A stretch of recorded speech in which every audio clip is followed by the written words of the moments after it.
बिस्मिल्लाहिर्रहमानिर्रहीम। मैं आपके साथ नई वीडियो में मौजूद हूँ। आज मैं बात करने वाला हूँ आपसे मेन दो टॉपिक्स पे। पहला टॉपिक बाबर आजम को ओडीआई से ड्रॉप करने का, दूसरा जो बांग्लादेश के खिलाफ स्क्वाड का अनाउंस हुआ है उसके हवाले से बात करें। तो पहले हम बात करते हैं बाबर आजम पे। जो बाबर आजम को वनडे से ड्रॉप किया गया, किस रीज़न पे किया गया, किस बिना पे किया गया, किसी को कोई वजह नहीं बताई गई। सिर्फ बाबर आजम, नवाज़ और सैम अयूब का नाम आ गया। ओडीआई सीरीज़ में वो नहीं है जो अभी बांग्लादेश के लिए टीम रवाना होगी या होने वाली है, उस सीरीज़ के लिए बाबर आजम का नाम नहीं आया। तो किस रीज़न पे बाबर आजम का नाम नहीं है, जबकि बाबर आजम तो ओडीआई प्लेयर है। टी20 का लोग कहते हैं वो टी20 का प्लेयर नहीं, तो ओडीआई क्या, अब उसको आपने ओडीआई से भी ड्रॉप कर दिया, किस बिना पे किया, क्या सोच के किया? मतलब आप उसके कैरियर को क्या करना चाह रहे हैं उसके साथ कि उसका कैरियर बिल्कुल ही ख़त्म हो जाए, थोड़ा बहुत जो वो खेलता है वो भी ख़त्म हो जाए। ना रीज़न आपने उसको बताया, ना आपने बताया कि यार ये वजह हो सकती है। आपने परफॉर्म नहीं किया। परफॉर्म तो पूरी टीम ने नहीं किया। अगर परफॉर्मेंस देखी जाए तो पूरी टीम की टी20 वर्ल्ड कप में किसी की परफॉर्मेंस नहीं, तो उसके साथ ही ऐसा क्यों हुआ? अभी एक तरह से देखा जाए तो बीच में सुनने में रिपोर्ट्स आई थी कि पीसीबी ने उससे रब्ता किया कि वो कप्तान बनने जा रहा है 2027 का जो वर्ल्ड कप होने वाला है। शायद पीसीबी इस चीज़ पे गौर कर रही है कि बाबर आजम कप्तान बनाया जाए, लेकिन कल की न्यूज़ में यह आया कि पीसीबी ने इस चीज़ को क्लियर कर दिया कि जो चीज़ें जैसी थी वो चीज़ें वैसी ही रहेंगी। माइक हसी जो कोच है वो वैसा ही रहेगा। सलमान अली आगा टी20 वर्ल्ड कप का कप्तान है वो वैसा ही रहेगा। और शाहीन शाह अफरीदी जो वनडे का ओडीआई का कप्तान है वो ही रहेगा।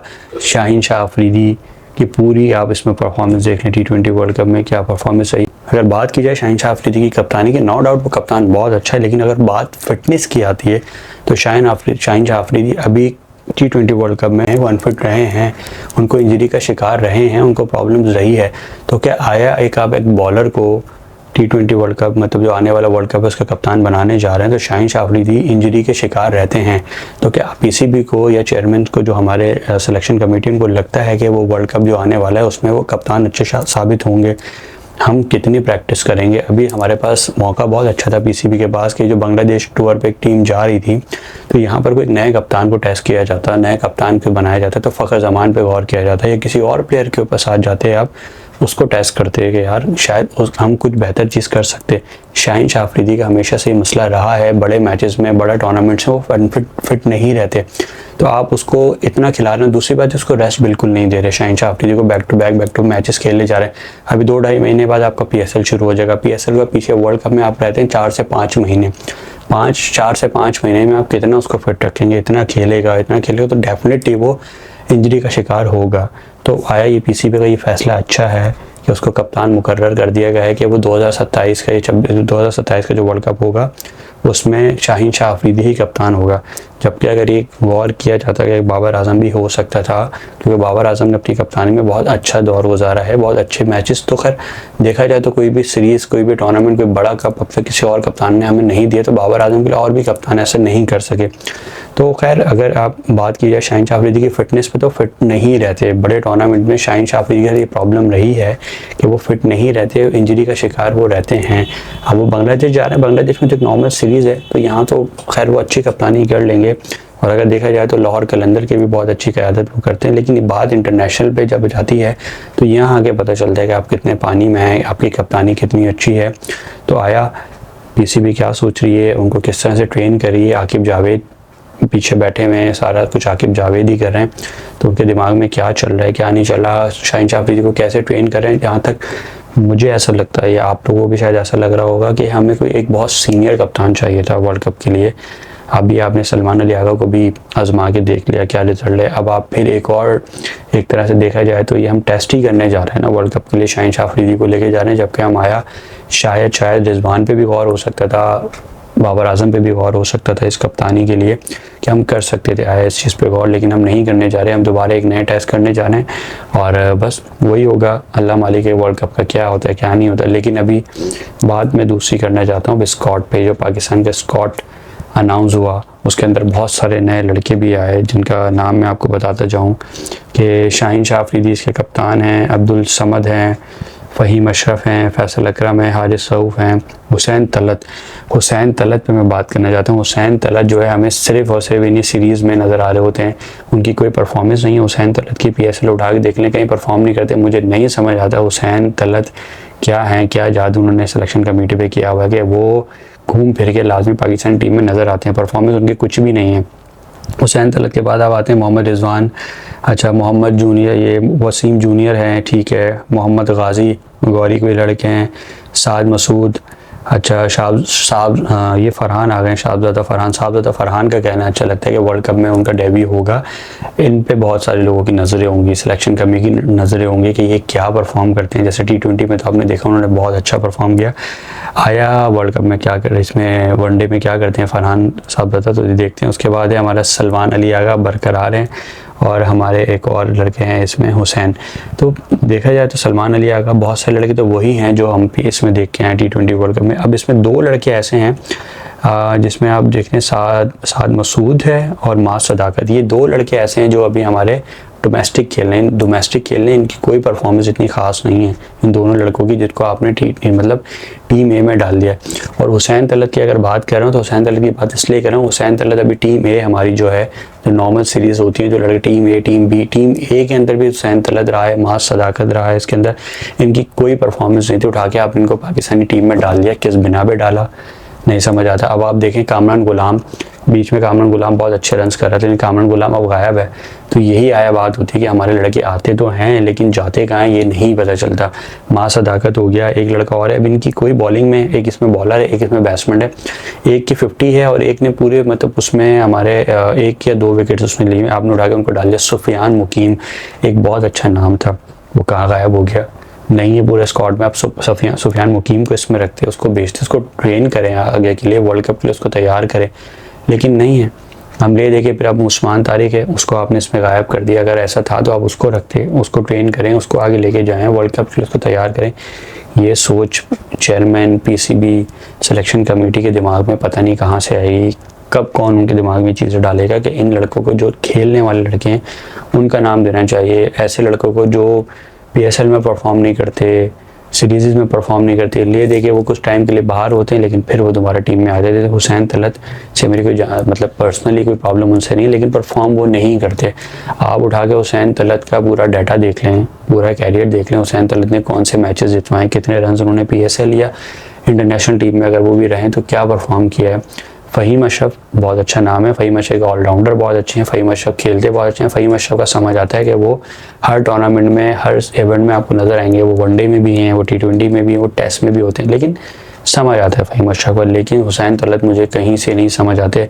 मां सदाकत का नाम इसमें आया है, वो मुझे नहीं समझ आ रहे कि मां सदाकत की क्या परफॉर्मेंस है, किस बिना पे मां सदाकत को टीम में डाला।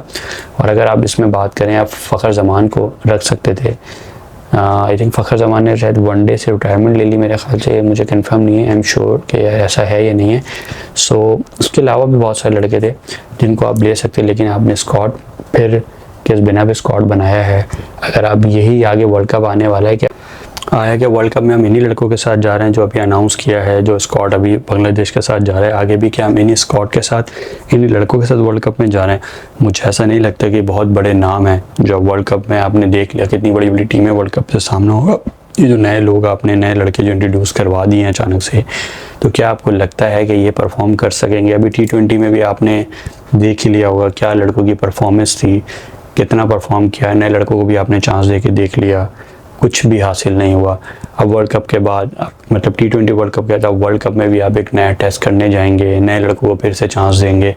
लेकिन अभी जो T20 वर्ल्ड कप में परफॉर्मेंस रही है, इस पर किसी ने कोई सवाल नहीं उठाया लड़कों से। एक जुर्माना लगाने की बात हुई कि सब लड़कों के ऊपर जुर्माने लग जाएंगे, तो जुर्माना लगने से क्या होगा?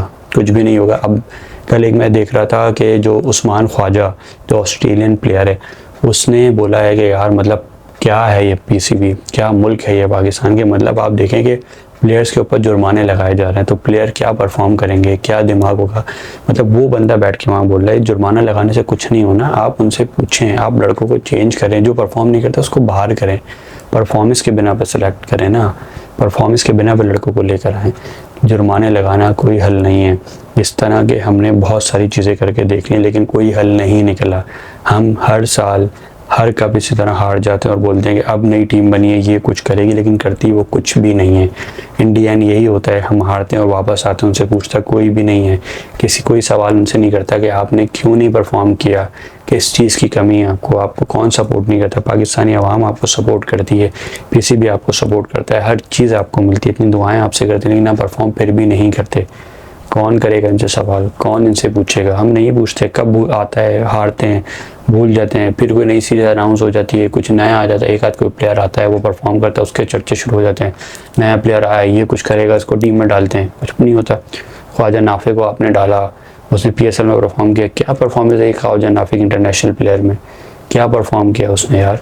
आप पूरे सीरीज उठा के देख लें उसकी क्या परफॉर्मेंस थी। आपने या तो आपको उसको इस्तेमाल करना नहीं आया जिस तरह उसको आपको यूज़ करना चाहिए था, आपने उसको ऑफ कर रखा।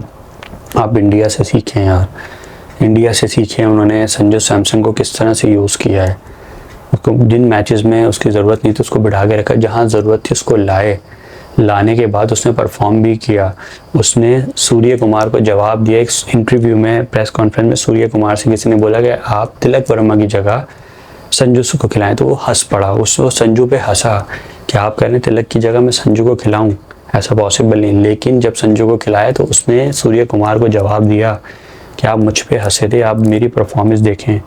कल किसी एयरपोर्ट पे इंडियन टीम जा रही थी तो संजू पीछे आ रहा था और सूर्य कुमार आगे चल रहा था, उसको रास्ता दे दिया, बस सर आइए। बेशक उसके लिए मजाक था, लेकिन सूर्य कुमार को उसने जवाब दिया अपनी परफॉर्मेंस से, क्या मैं परफॉर्म कर रहा, आप मुझ पे हंसे प्रेस कॉन्फ्रेंस में बैठ के कि यार मैं तिलक वर्मा की जगह नहीं ले सकता। तो वो उसने अपने बैट से उसको जवाब दिया। हमारे पास ऐसा कोई टैलेंट नहीं है, हम हमेशा हारते हैं, वो बोलते हैं कि अब कुछ होगा, अब नए लड़के आएंगे, अब टीम बनेगी, पोस्टमार्टम करेंगे, ये करेंगे, होता फिर भी कुछ नहीं है। किसी मतलब इतना बड़ा टूर्नामेंट हार कर आए, किसी ने नहीं पूछा होगा लड़कों से, किसी ने सवाल नहीं किया होगा यार आपने ऐसा परफॉर्म क्यों किया, क्यों आपने हमारी आवाम के साथ दिलों से खेला, कोई नहीं पूछता। हमेशा ये होता आ रहा है और आगे भी यही होता आएगा। खैर अभी बांग्लादेश के लिए टीम अनाउंस हुई है, देखें ये क्या करते हैं, क्या परफॉर्म करते हैं। शाहीन शाह अफरीदी के लिए बेस्ट ऑफ लक के वो जा रहे हैं, अल्लाह पाक उनकी कप्तानी में ये सीरीज़ जीतें और हम अपने मुल्क को वापस आएँ। और दूसरी बात बाबर आजम पे यही मैं बात करना चाह रहा था कि अगर आपने ड्रॉप करना था तो फिर सलमान अली आगा को भी आप ड्रॉप करते, उसकी भी कोई परफॉर्मेंस नहीं थी। अगर आपने नवाज़ को, बाबर को या सैम अयूब को ड्रॉप किया तो उसकी सलमान अली आगा की भी कोई परफॉर्मेंस इसमें नहीं थी, तो खाली ज़्यादती उसके साथ ही क्यों होती है, ड्रॉप वही क्यों होता है, सारा मलबा उस पर ही क्यों आता है पूरी टीम का। अगर टीम परफॉर्म नहीं कर रही तो सारी बुराई उस पर ही क्यों आती है, ये इंसाफ क्यों नहीं होता, उसके साथ नाइंसाफ़ी हमेशा से क्यों होती आई है।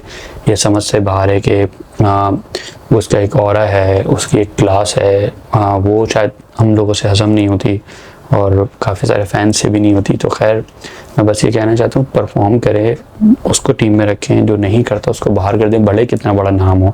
अगर आप वनडे में उसको रखते वो परफॉर्म नहीं करते, जैसे आपने दूसरे मैचेस से ड्रॉप किया उससे भी ड्रॉप करते, एटलीस्ट उसको रखते तो सही।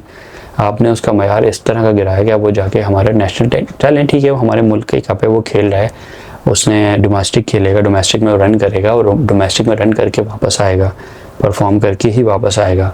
तो खैर मेरी वीडियो बनाने का सिर्फ इतना सा मकसद है, बैलेंस रखें, चीज़ें करें, चाहे वो पीसीबी की तरफ से हो, चेयरमैन की तरफ से हो, प्लेयर के साथ इंसाफ करें, सबके साथ करें। पूरी टीम ने बुरा परफॉर्म किया है तो पूरी टीम के साथ बात होनी चाहिए, पूरी टीम के उन लड़कों को नहीं होना चाहिए था जो T20 वर्ल्ड कप में थे। स्क्वाड में कुछ लड़के वो हैं जो अभी कप खेल कर आ रहे हैं, उनकी भी कोई परफॉर्मेंस नहीं थी आया, लेकिन ड्रॉप किया गया बाबर आजम को, मेन उसी को फोकस करके आपने उसको ड्रॉप कर दिया। चलें ठीक है, ड्रॉप कर दिया, आया अब देख लेते हैं मतलब वनडे में क्या परफॉर्मेंस होती है लड़कों की, क्या नहीं होती है। तो असल बात ये होती है कि अगर आप इतने बड़े प्लेयर के साथ नाइंसाफ़ी करेंगे तो दूसरे चैनल्स के लोग, दूसरे मुल्क का मीडिया बैठ के मजाक उड़ा रहा होता है, हंस रहा होता है हम पे, सभी को पता है कौन हंसा होता है, कौन मजाक उड़ा रहा होता है। तो आया मजाक उड़ाने का मौका ना दें हम दूसरे ममालिक को, पड़ोसी ममालिकों को, वो बैठ के हमारे प्लेयर्स पे, इतना बड़ा प्लेयर है उसके ऊपर बैठ के हंसें। तो बस मैं इतना कहना चाहता हूँ कि जो भी करें अच्छा करें, और मैं क्रिकेट के लिए बोलता रहता हूँ और अच्छा बोलूँगा, क्योंकि जब तक क्रिकेट अच्छी नहीं होगी मैं बोलता रहूँगा। बुरा खेलेंगे बुरा बोलूँगा, अच्छा खेलेंगे अच्छा बोलूँगा। मैं क्रिकेट के ख़िलाफ़ नहीं हूँ, मैं सिर्फ ख़िलाफ़ हूँ जो गलत होता आ रहा है। बाबर आजम की जगह कोई और प्लेयर परफॉर्म करेगा उसको नहीं रखा जाएगा, मैं उसके लिए भी आवाज़ उठाऊंगा और आवाज़ उठाता रहूँगा। क्रिकेट से मोहब्बत करता हूँ, क्रिकेट के लिए बोलता रहूँगा। और कल सेमीफाइनल है, फाइनल है इंडिया वर्सेस न्यूजीलैंड, तो देखते हैं कौन जीतता है। मैं तो चाहूँगा न्यूजीलैंड जीते और मज़ा आए, और अगर कल न्यूजीलैंड जीतता है तो आपके साथ नई वीडियो में कल मुलाकात होगी। जब तक के लिए मुझे इजाज़त दीजिए, अल्लाह हाफ़िज़।